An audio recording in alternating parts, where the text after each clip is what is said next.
Muy buenas noches y bienvenidos a Signo Pesos, la economía al alcance de su pantalla. Estos son los temas claves de hoy. Tecnología digital para los negocios. Banca Mía y la compañía WOM hicieron una alianza para beneficiar a los tenderos del país. El objetivo es facilitarles el acceso al manejo de plataformas, ayudas tecnológicas y la obtención de créditos. Hablaremos con Viviana Araque, presidenta de Banca Mía. ¿Riesgos para la pensión mínima? Hay alerta por un eventual desfinanciamiento del Fondo de Garantía de la Pensión Mínima que podría presentarse en los próximos años y perjudicaría a miles de colombianos. Analizaremos lo que está ocurriendo, lo que podría ocurrir con el experto Andrés Felipe Izquierdo. Se dispara el fraude digital. La compañía TransUnion realizó un estudio sobre esta materia y encontró que los ataques crecieron más de un 800% en los últimos 3 años aquí en Colombia. Les contaremos cuáles son los tipos de ciberfraude que más acechan a los colombianos, los cuales abarcan los intentos de hackeo a los productos bancarios.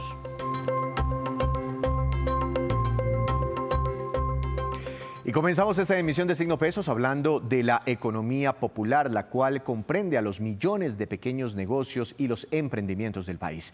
El desarrollo de estos negocios ahora exige su incursión en el mundo de la tecnología digital. Así quedó evidenciado hoy en un foro realizado por la Universidad EAN con el apoyo de Caracol Televisión y El Espectador.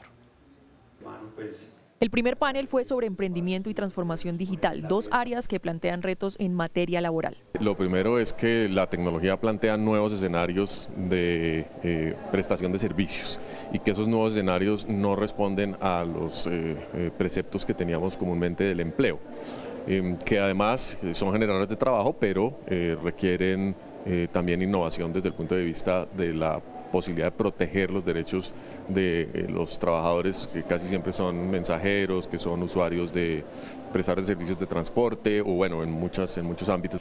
El término economía popular, el cual es el eje del Plan de Desarrollo Nacional, fue el gran protagonista de la discusión, que para el director de Economía Digital del Ministerio de las Tecnologías ha quedado marginado. Por eso, desde el gobierno, la gran apuesta son los negocios pequeños que mueven la microeconomía y que hoy requieren de herramientas digitales para avanzar. Nosotros básicamente en este proyecto de Tu Negocio en Línea queremos brindar herramientas tecnológicas a más de 5.000 comerciantes y empresarios, y cuando hablo de empresarios son estas personas que tienen unos modelos de negocio que es la economía popular que está en la calle. Entonces hablamos de otra vez de las tiendas, hablamos de las peluquerías. Por eso se pusieron sobre la mesa algunas propuestas para incluir en la reforma laboral. Un falso dilema entre la protección de los trabajadores que generan ingresos a través de estas plataformas, los repartidores de manera específica. Y por otro lado, la posibilidad de que la economía digital se desarrolle. Y no, yo creo que economía digital y derechos del trabajo, y economía digital y protección de los trabajadores digitales caben en el mismo renglón. Otra necesidad es la promoción de la inclusión financiera de los negocios, impulsar la capitalización de empresas y mejorar en la reforma laboral la protección a los derechos de los trabajadores. Y precisamente en esta misma línea de lo analizado en este importante foro, Banca Mía y la compañía de telefonía móvil WOM firmaron una alianza que busca ayudar con tecnología digital a miles de pequeños negocios en el país. Doctora Viviana Araque, presidenta de Banca Mía, muchas gracias por acompañarnos aquí en Signo Pesos. Buenas noches y bienvenida. Hola, buenas noches, Víctor. Buenas noches para todos. ¿Por qué es tan importante que la tecnología llegue hasta los negocios más pequeñitos del país? Bueno, es una muy buena pregunta, Víctor, porque la generación de desarrollo y el avance continuo van de la mano con la tecnología.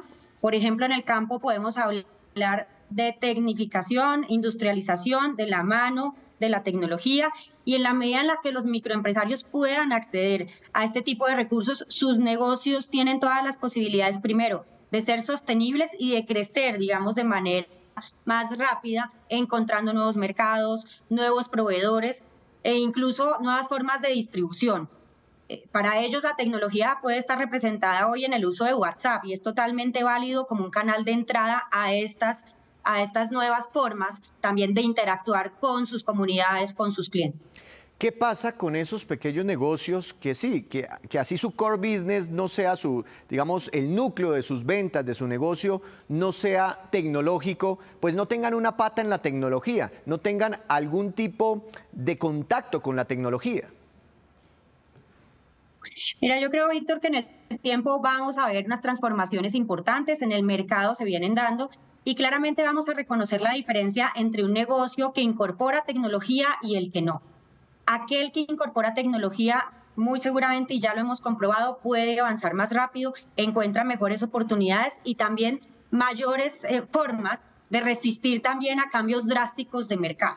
Yo creo que esto, de hecho, hoy en Bancamía lo vivimos de cerca con más de 360.000 microempresarios que tienen crédito y que se han visto también muy interesados en desarrollar esas habilidades tecnológicas.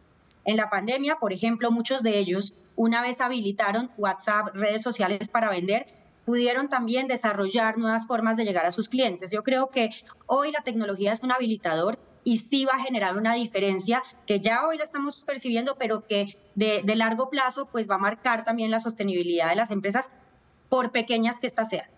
¿Qué papel va a jugar Bancamía en medio de esta alianza?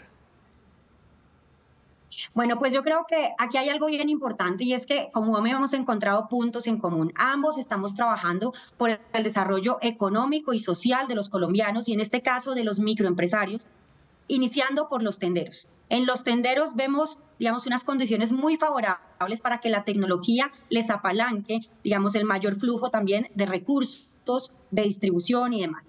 Entonces vamos a comenzar en Bogotá, Antioquia, Atlántico, Santander y Valle del Cauca, a donde vamos a llegar con una propuesta que hemos formulado entre los dos. Por un lado, un modelo de inclusión financiera con condiciones especiales que los va a llevar a fortalecer sus habilidades empresariales, pero sobre todo a fortalecer esas habilidades digitales apalancadas en la tecnología y en todo el modelo que WOM trae. Y por el lado nuestro, en las habilidades, digamos, que a la hora de desarrollar un negocio se requieren, incluso desde el mismo tendero, por pequeña que sea la tienda, pues va a poderlo hacer y seguramente va a encontrar allí también un mejor futuro para su negocio. Vamos a contar con acceso a productos y servicios financieros en condiciones de tasa y de plazos especiales, porque cuando se tiene interés en la tecnología y en el progreso también, a través, digamos, de desarrollar mayores habilidades, pues también habrán mejores condiciones para ese negocio. Eso también hace parte de lo que hemos comprobado desde Bancamía y qué mejor que hacerlo de la mano de un experto. Además de todo esto que en primera instancia va a encontrar el tendero en la oferta que hemos formulado conjuntamente, también va a poder diversificar sus ingresos. Se va a poder convertir en corresponsal de Bancamía y también en un mayor de distribuidor de WOM, generando también nuevas entradas, nuevos ingresos a esa actividad que hoy tiene. Entonces yo creo que es una fórmula bien ganadora, pero está cimentada en el acompañamiento, en la educación de estas habilidades digitales, tecnológicas y en el fortalecimiento empresarial. Y esos créditos más flexibles, más accesibles, me imagino que con una tasa de interés más bajita, esos créditos son para que el empresario, el pequeño tendero, el pequeño negocio de la economía popular desarrolle actividades propias de su negocio, o esos créditos más accesibles con mayores facilidades se otorgan solo si empieza a desarrollar una parte del negocio y la mete en el mundo digital. Hoy por hoy, si ingresa nada más al programa de educación que hemos formulado y a esta ruta también de emprendedores WOM que hemos venido, digamos, construyendo, ahorita incorporando en este programa conjunto, pues va a poder acceder a estos beneficios. Ahora, nada más con comenzar a estudiar con nosotros de la mano de WOM y Bancamía, va a conseguir ya el acceso a un crédito con condiciones especiales. Ese es el primer requisito y es estar interesado en desarrollar sus propias habilidades digitales y empresariales para tener también, digamos, mejores formas de adaptarse al futuro. Con todo esto que viene, seguramente una vez estudie y entienda la importancia de la tecnología, pues va a querer adquirir o generar, digamos, inversiones dentro de su negocio para volverse distribuidor, para volverse corresponsal, para mejorar sus ingresos y allí también el crédito va a estar dispuesto para este tipo de inversiones. Entonces, en primera medida vamos a tener créditos para capital de trabajo y para inversión, siempre y cuando este tendero esté interesado en desarrollar sus habilidades digitales y empresariales. WOM es una empresa pues muy importante, ha ganado una participación bastante grande en el mercado de la telefonía móvil en nuestro país desde su llegada. Además ha revolucionado el tema de los precios, ¿no? Todo el sector se ha acomodado con precios más accesibles también para la gente. ¿Qué papel va a jugar particularmente en medio de esta alianza?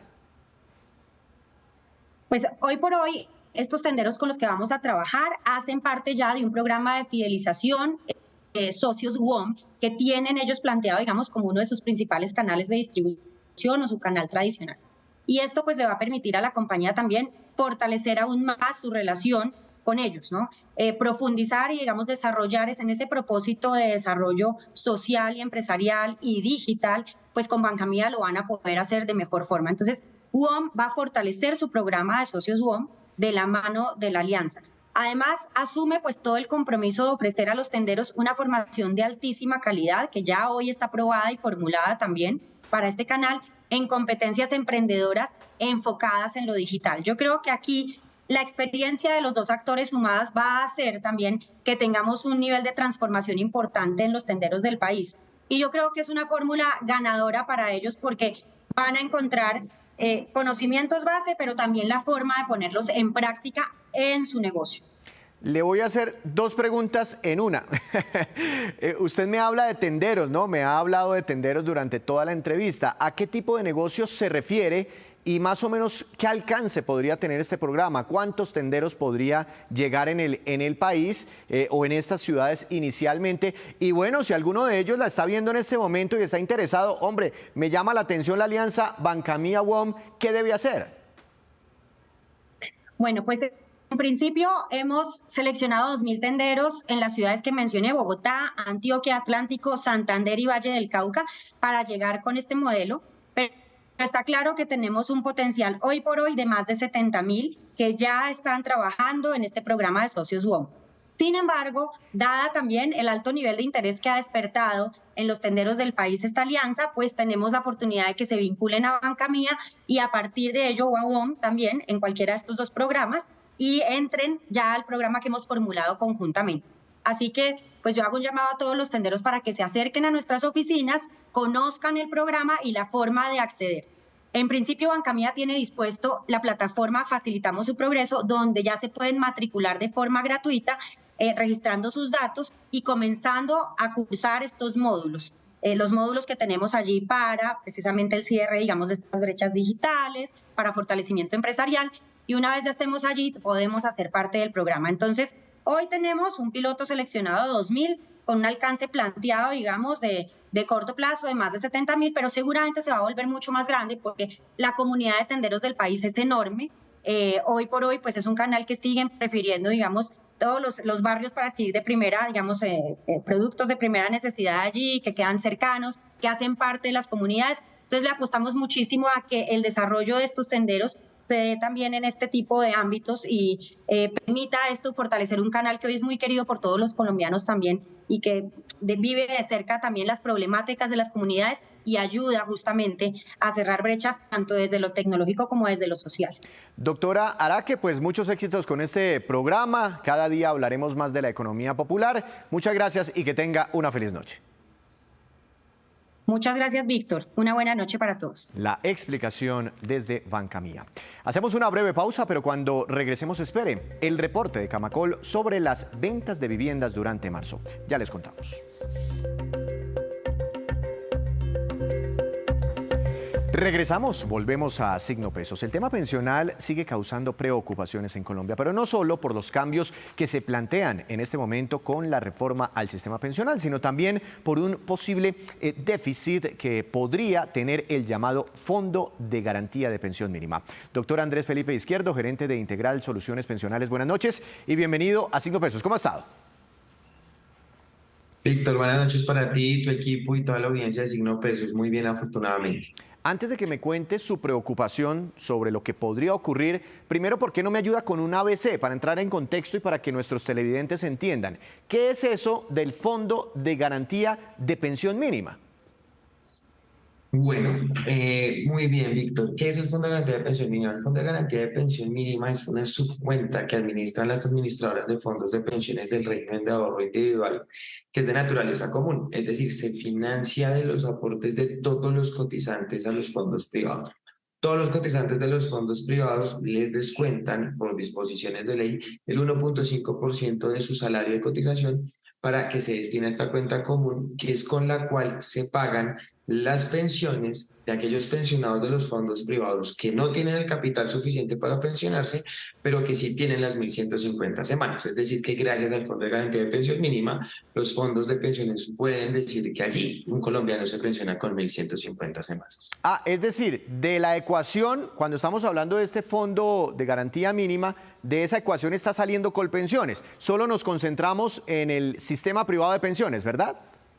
Absolutamente, ahí solo están los fondos privados de pensiones, Víctor. Entonces, gracias a ese fondo, una persona que tiene 1.150 semanas ya cumple uno de los requisitos y se puede pensionar. Claro, ¿qué es lo que pasa en los fondos privados? En los fondos privados cualquier colombiano que allí cotice tiene que acreditar un capital mínimo para pensionarse. ¿Cuál es la cifra necesaria? Ese capital mínimo es variable porque esa cifra depende de un cálculo actuarial que hacen las AFP, donde está en cuenta o se tiene en cuenta la edad del afiliado, el monto del capital ahorrado, la expectativa de vida promedio de la persona que se va a pensionar, en fin. Entonces no hay una cifra exacta, pero empíricamente se ha demostrado en Colombia se necesita en un fondo privado mínimo 320 millones de pesos para poder financiar una pensión del salario mínimo. Pues la gran mayoría de trabajadores en Colombia no logran esa cifra, pero sí logran las 1.150 semanas. Entonces, ¿qué dice la ley? Si a usted el capital no le alcanza, pero tiene las 1.150 semanas, entonces el Fondo de Garantía de Pensión Mínima, que es el componente de solidaridad del régimen de ahorro individual, pone la plata que le falta a ese afiliado para lograr ese capital mínimo para que la persona se pueda pensionar. Allí la pensión será siempre el salario mínimo y será, por supuesto, de manera vitalicia. Ah, será una pensión para siempre. Hoy en día de ese fondo, claro que hacemos aportes. Cuando las personas que estamos en los fondos privados vemos el extracto, ahí aparece un descuento para ese fondo de garantía mínima. Digamos, hay aportes en este momento, pero de ese fondo se está pensionando gente. Actualmente se está completando la pensión de mucha gente en este momento. Sí, en este momento el Fondo de Garantía de Pensión Mínima se encuentra en lo que técnicamente se llama la etapa de acumulación, es decir, que recibe aportes para eventualmente financiar el faltante de capital de las personas que a cargo del fondo se pensionen. Pero está pasando algo muy interesante con el Fondo de Garantía de Pensión Mínima. A la fecha en Colombia se han reconocido aproximadamente 100.000 garantías de pensión mínima. ¿Qué quiere decir eso? Que 100.000 personas de los fondos privados se han pensionado con la garantía de que ese fondo respaldará el pago de su pensión. Pero ese fondo de garantía de pensión mínima no empieza a cubrir el faltante una vez la persona se pensiona, sino que una vez el capital se le agota. Te lo voy a poner un ejemplo. Yo me pensioné en un fondo privado con 1.150 semanas. Sí. Yo tenía 100 millones de pesos para mi pensión. A mí el fondo me va a pagar la pensión de esos 100 millones que yo tengo y de lo que siguen invirtiendo en el mercado de capitales. Cuando se agote esa plata, ahí el Fondo de Garantía de Pensión Mínima entra a poner lo que falte para completar el pago de la mesada para garantizar que sea el mínimo y que sea vitalicia para el afiliado y sus eventuales beneficiarios o sobrevivientes. De manera tal que todavía no se están haciendo esas desacumulaciones de manera masiva para pagar las pensiones. De momento las pensiones están saliendo del ahorro que hizo la persona durante su vida laboral, pero va a llegar en un punto en que se acaba ese ahorro y la plata tendrá que salir de ese fondo de garantía mínima. Bueno, ya entendemos muy bien ese ABC. ¿Cuál es la preocupación que tiene usted en este momento sobre una posible desfinanciación del fondo o un déficit de ese fondo? Bueno, el problema, la preocupación, digamos, no arranca hoy, esto viene hace mucho tiempo. Nosotros en Integral Soluciones Pensionales hemos venido llamando la atención de este tema desde hace más o menos 2 años, Víctor. ¿Qué es lo que pasa? En el año 2013, en el gobierno del presidente Juan Manuel Santos, el Ministerio de Hacienda hizo una serie de proyecciones sobre el Fondo de Garantía de Pensiones, donde, calculaban diversos escenarios para medir la sostenibilidad fiscal de ese Fondo de Garantía de Pensiones. ¿Qué determinó ese estudio o ese documento que se publicó hace, ya van a ser 10 años? Básicamente determinaba que bajo las condiciones y parámetros actuales del sistema, donde un colombiano se pensiona a los 57 años si es mujer o 62 años si es hombre, y con la posibilidad de la pensión familiar, ese fondo de garantía de pensión mínima podría enfrentar serios indicios de desfinanciación entre el 2045 y el año 2050 si no rentaba al IPC más 4 puntos. A lo largo de estos años, pues, ¿qué ha pasado en la última década en Colombia? Para ir más lejos, pues la pandemia, la crisis de los mercados, las fuertes desvalorizaciones que producto de la pandemia hubo en la administración del ahorro pensional y demás. Entonces ahí se crea un problema. El segundo problema es que cada vez las AFP dependen del Fondo de Garantía de Pensión Mínima para reconocer pensiones. En promedio, el 85% de las pensiones que reconocen nuevas cada año van respaldadas por la garantía de pensión mínima. Y el tercer punto, ¿cuál es? La OCDE, el año pasado, digamos, todos los años la OCDE publica un estudio por medio del cual analiza el comportamiento del ahorro pensional de los países que son miembros de la OCDE, ¿cierto? ¿Qué pasa en Colombia? La OCDE nos dijo que el año pasado el ahorro pensional en Colombia estuvo rentando en promedio 3 puntos por encima de la inflación, es decir, el 3% real. Sin embargo, este cálculo de la OCDE, ¿qué pasa?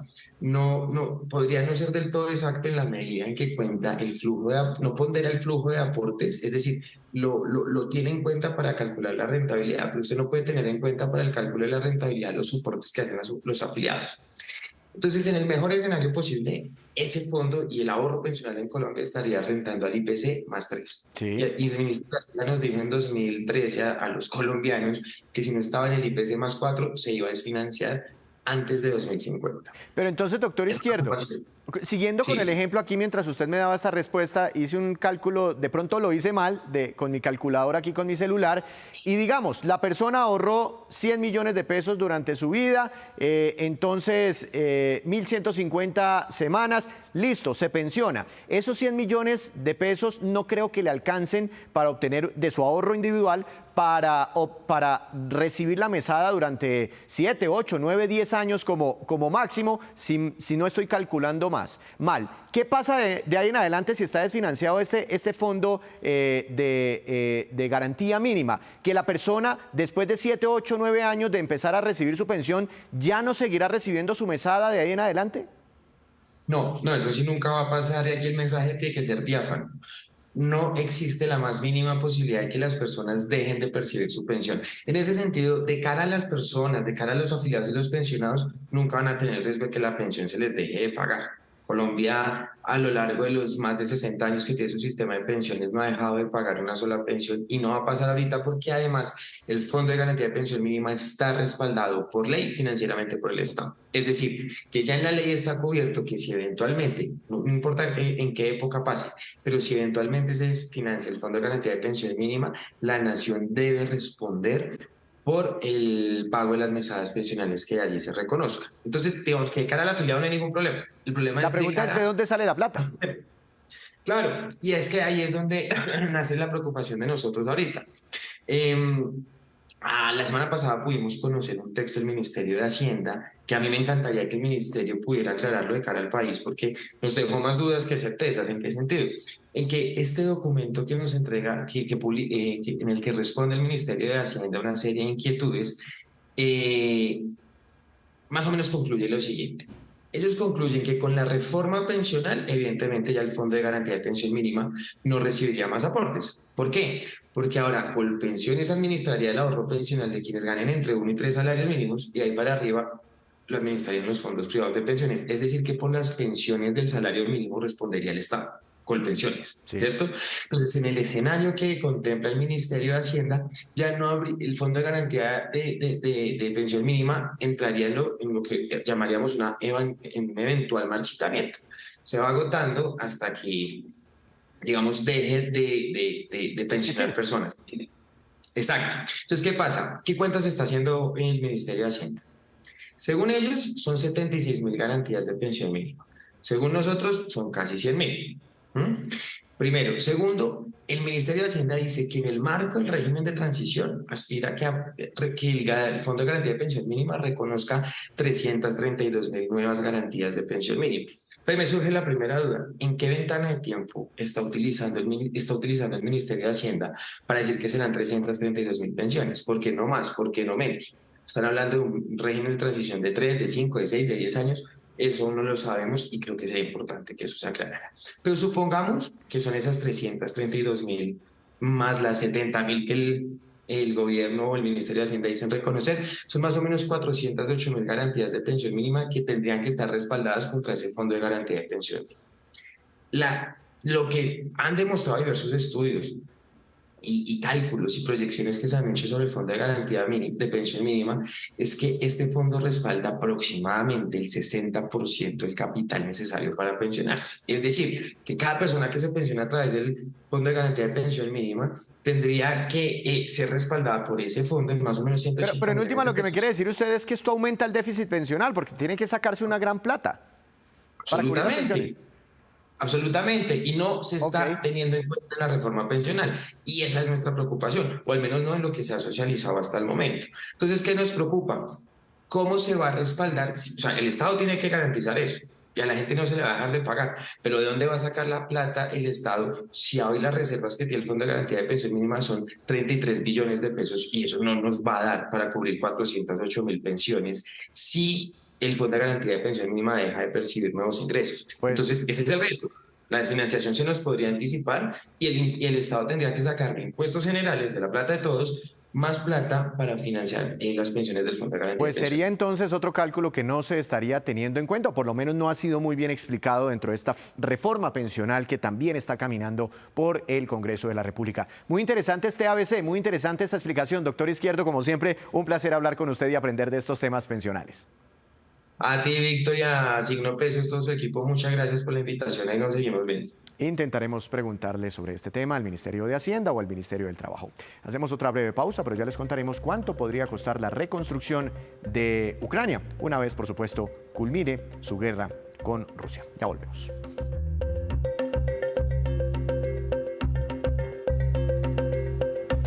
Y regresamos a Signo Pesos con esta que es la cifra económica del día. Menos 25%, y corresponde a la caída en la venta de viviendas nuevas registradas en los últimos 12 meses con corte a marzo de este año. En ese periodo se comercializaron 199.163 unidades de viviendas nuevas, incluyendo las de interés social y de estratos medios y altos. Es el peor resultado en 3 años, de acuerdo con Camacol. Solamente en el mes de marzo se vendieron 9.129 viviendas frente a las 23.628 de hace un año. Es decir, que solo en marzo la caída es superior al 61%. Y mientras se desploman las ventas de viviendas, se disparan las cifras de ciberataques en Colombia. Un estudio de la calificadora TransUnion así lo certifica. Veamos los detalles de este informe con Diana Martínez, gerente de soluciones antifraude de TransUnion para América Latina. Nuestro informe de fraude TransUnion demuestra que los intentos de fraude digital siguen en aumento. En los últimos 3 años, el fraude digital creció un 859% en Colombia y registró un incremento del 80% a nivel mundial. El aumento en la sospecha de fraude en línea en Colombia es en buena medida producto del crecimiento que han tenido las operaciones digitales en nuestro país, que aumentaron un 960% entre 2019 y 2022. El cambio hacia transacciones cada vez más digitales en los últimos años significa que el riesgo general para personas y organizaciones es aún mayor que antes de la pandemia. El fraude digital de tarjetas de crédito es el más común a nivel mundial. Vienen en aumento los intentos de fraude a través de transacciones interbancarias, ACH, débito y mediante la identidad falsa. Para las transacciones originadas en Colombia, el análisis mostró que la industria de comunidades en línea, eso es citas en línea, foros, etc., experimentó el incremento más significativo en la tasa de fraude digital sospechoso, con un aumento del 63% desde 2019 hasta 2022, seguido por la industria de viajes y ocio con el 34%. La tasa más alta de crecimiento a nivel global desde 2019 se observó en la industria de viajes y ocio, que experimentó un aumento del 117%. Y ahora nos vamos con estos que son los indicadores económicos que usted debe conocer siempre antes de irse a dormir. Tasa representativa del mercado que regirá para mañana será de 4.473 pesos con 7 centavos. Subió 41 pesos con 62 centavos. El petróleo de referencia Brent para Colombia subió 0,17%. Se ubicó muy cerquita de los $85 por barril. El precio interno del café colombiano también subió. Está subiendo bastante en los mercados internacionales y queda en promedio para mañana a 2.100.000 pesos por carga. El índice MSCI Colcap de la Bolsa de Valores de Colombia cayó 0,17%.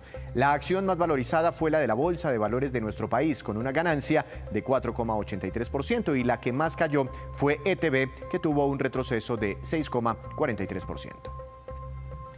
Antes de despedirnos, los dejo con este dato. Cálculos del Banco Mundial estiman que la reconstrucción de Ucrania tendría un costo de unos 411.000 millones de dólares. Ese costo se repartiría en los próximos 10 años y equivale al doble del Producto Interno Bruto de Ucrania en el año 2021, antes del inicio de la guerra con Rusia. Además de la reedificación de las ciudades e infraestructura, ese costo incluye la recuperación de su maltrecha economía. Así terminamos por hoy. Los esperamos mañana con una nueva emisión y con toda la información económica que usted necesita saber. Esto es Signo Pesos, la economía al alcance de su pantalla. Que tenga una feliz noche.